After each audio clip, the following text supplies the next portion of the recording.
உண்மையை முதலோடும் துதிப்பேன். இங்கே சங்கீதக்காரன் தாவீதின் சங்கீதம். இங்கே சங்கீதக்காரன் சொல்கிறார், உண்மை நான் எப்படி துதிப்பேன்?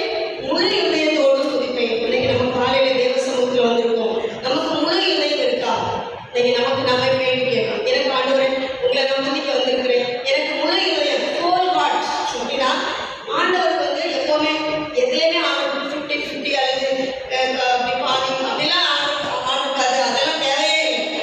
ஆண்டவருக்கு நம்மகிட்ட எதுவுமே ஆண்டு எதிர்பார்க்கல. நம்ம நினைக்கிறோம் காணிக்கை எதிர்க்கணும், காணிக்கையோ எதுவுமே ஆண்டவர் எதிர்பார்க்கல. ஆண்டவர் முதல்ல என்ன எதிர்பார்க்கறாரு தெரியுமா? முழு இதயம். இன்னைக்கு தேவனை துதிக்கிற ஆராதிக்க நமக்கு என்ன வேண்டும்? முழு இதயம். அப்படின்னா நம்ம இதயத்தை வேற எல்லாம் வச்சு வந்திருக்கோமா? அப்படி இல்லை.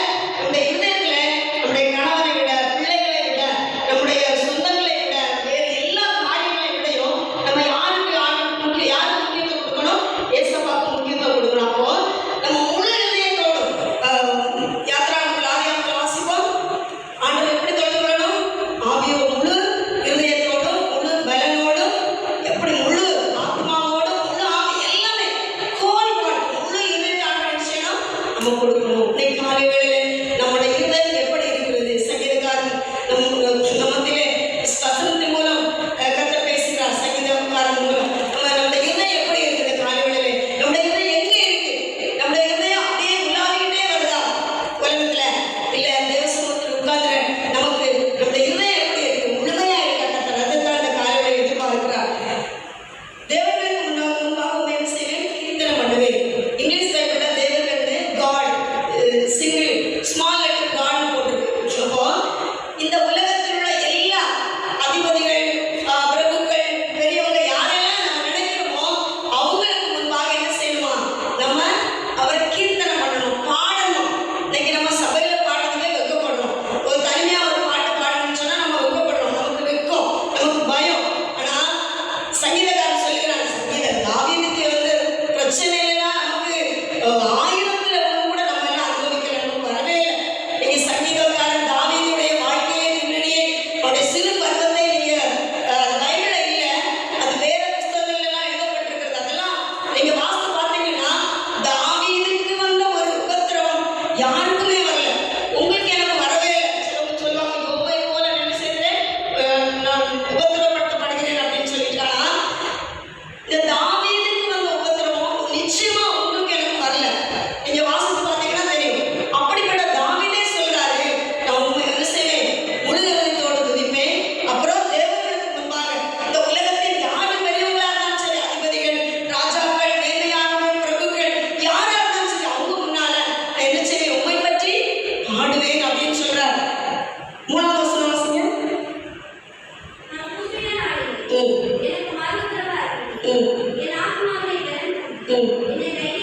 ஆமா, நான் கூப்பிட்ட உடனே என்ன செய்கிறேன்? எனக்கு பதில் உத்தரவு மறு உத்தரவு தருகிறேன், பதில் தருகிறேன். என் ஆத்துமாவிலே பலன் என்னை தைரியப்படுத்தினேன். தாவீதுடைய வாழ்க்கையில அவனுக்கு பலனே இல்லை. அவனால எழுந்து நடக்க முடியாது, எதுவுமே செய்ய முடியாது. மொத்தம் ஹோல் அவனை நினைச்சிட்டாங்க, விரோதிச்சாங்க. அவனுடைய சிறு பருவத்தில் பிறந்ததுலேருந்தே அவனுக்கு என்னது சாபம். பிறந்ததுலேருந்தே அவன் என்னைக்கு பிறந்தானோ அவன் கருவுற்றதுலேருந்தே அவனுக்கு பிரச்சனை தான். ராஜாவான பிறகு கூட அவனுக்கு பிரச்சனை தான்.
செய்யணும். ஒரு பாட்டு கூட உண்டு, எதை செய்தாலும் மனுஷனுக்கு என்று செய்யாமல் தேவனுக்கு என்று செய்யணும். நம்ம வெளிப்படையா ஏதோ மேலோட்டமா மக்கள் பார்க்கறதுக்காக அப்படி வாரமா, இல்ல உண்மையா கர்த்தரை ஆராதிக்கணும், ஜெபிக்கணும், துதிக்கணும், என்னுடைய ஆவிக்குரிய வாழ்க்கை பலப்படணும், என் ஆத்மா பலப்படணும் அப்படி நினைச்சு வாரமா?